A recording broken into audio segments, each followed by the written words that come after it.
Hey guys, it's Emma, and I'm back today for you with another video. And today we are doing a book review. This will be a spoiler-free review of the book Gyo by Junji Ito, aka The Death Stench Creeps. Okay, this is a horror manga about a horrible smell that hangs over Okinawa Island, and then all of a sudden, a legged fish appears out of the ocean, and our main characters Tadashi and Kaori have to figure out what the hell is going on and just, I don't know, adapt to the stench that comes out of these fish. I read this book pretty recently, and I read it in a day. It was so fast. It was great. So the trigger warnings that I would put out for this book, we're just gonna get them out of the way now, are body horror, animal testing, and suicide / a suicide attempt. So if you are extremely sensitive to those topics, I wouldn't necessarily pick this book up because these are animated scenes.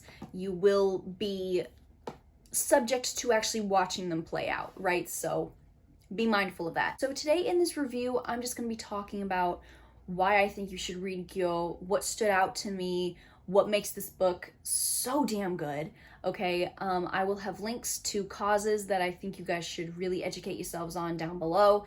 And then not to mention, I will also have the ambiance that I listened to while reading this book because I feel like it just enhances it so much. So before we actually get started, I have a question for you guys. Have you read Gyo? And if you have, what'd you think about it? Also, if you haven't read Gyo, then what's your favorite disturbing book that you've read? Because I have a few, and I might make a video on that later. But in the meantime, let's get into the review.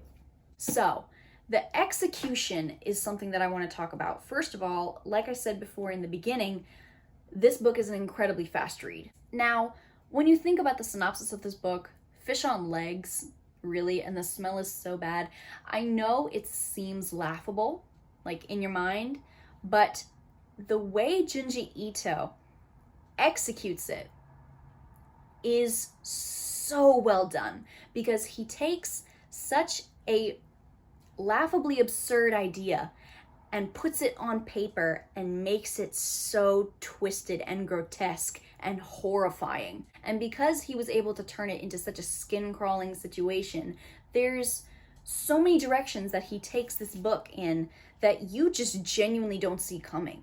And I remember there was one point in this book that genuinely made my jaw drop. And it stayed dropped for maybe a good 2-3 minutes straight. I was aghast.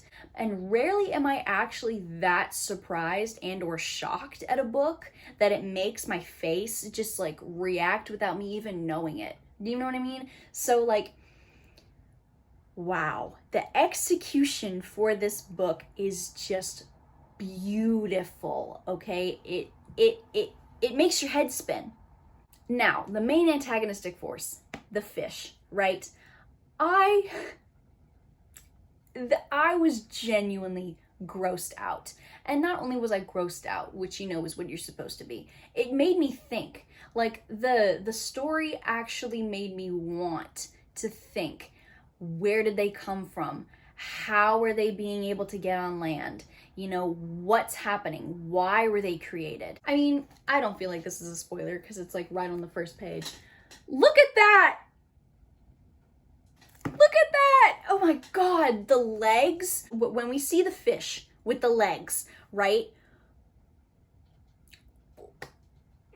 Right? And just the way it's like drawn to just scrabble and squirm about. Anybody that lives in a place with stink bugs or roaches, right? Any bug with a hard shell, if you've like heard them hit the wall or a window, any bug that has a hard shell that hits a surface, that sound, that's what I imagined these things to sound like as they're just like squirming around. And I was nauseous, okay? It was disgusting, and quite frankly, it made me have to close the book a few times because it was just so it was just so disgusting, okay? These fish are genuinely nauseating.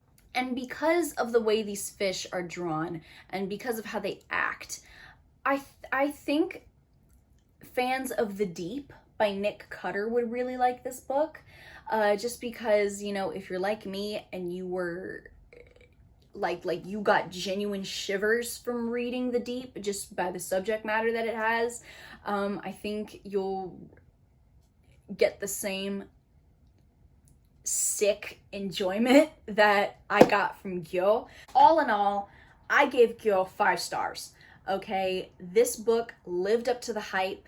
Everybody had been raving and ranting about Gyo and how just disgusting it was, and it lived up to it. Okay, I want to read more Junji Ito. There's a reason why so many people love his horror manga. Okay, so if you're trying to get into manga like me, then you might want to pick this up too. Okay, because it's all together, and the edition that I have actually has like 2 short stories in the back. Like I said, if you are a fan of horror manga, you will love Gyo, all right? I guarantee you. And if you don't, come back to this video and tell me, because then and only then will I eat my words. So you guys, that was my spoiler-free review for Gyo by Junji Ito. I hope you enjoyed. I hope you will pick up Gyo because it was extremely just skin crawling. That's the only word that I can use to describe this book. So I hope you enjoyed. I hope you pick up the book and that you guys are staying safe and that you have a good rest of your day. Goodbye.